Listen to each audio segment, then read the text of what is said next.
বাংলাদেশ ব্যাংকের deputy governor পদে চুক্তিভিত্তিক নিয়োগ পেয়েছেন প্রতিষ্ঠানটির নির্বাহী পরিচালক মোহাম্মদ সরওয়ার হোসেন।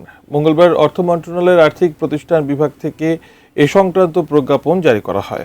সেখানে বর্তমান পদ থেকে স্বেচ্ছা অবসর গ্রহণ ও অবসর উত্তর ছুটি স্থগিতের শর্তে 3 বছরের জন্য এই নিয়োগ দেওয়া হয়েছে বলে জানানো হয়েছে। প্রজ্ঞাপনে আরও বলা হয়, বাংলাদেশ ব্যাংক অর্ডার 1972-এর আর্টিকেল 10-4 অনুযায়ী মোহাম্মদ সরওয়ার হোসেনকে বাংলাদেশ ব্যাংকের ডেপুটি গভর্নর পদে যোগদানের তারিখ থেকে 3 বছরের জন্য চুক্তিভিত্তিক নিয়োগ দেওয়া হয়েছে।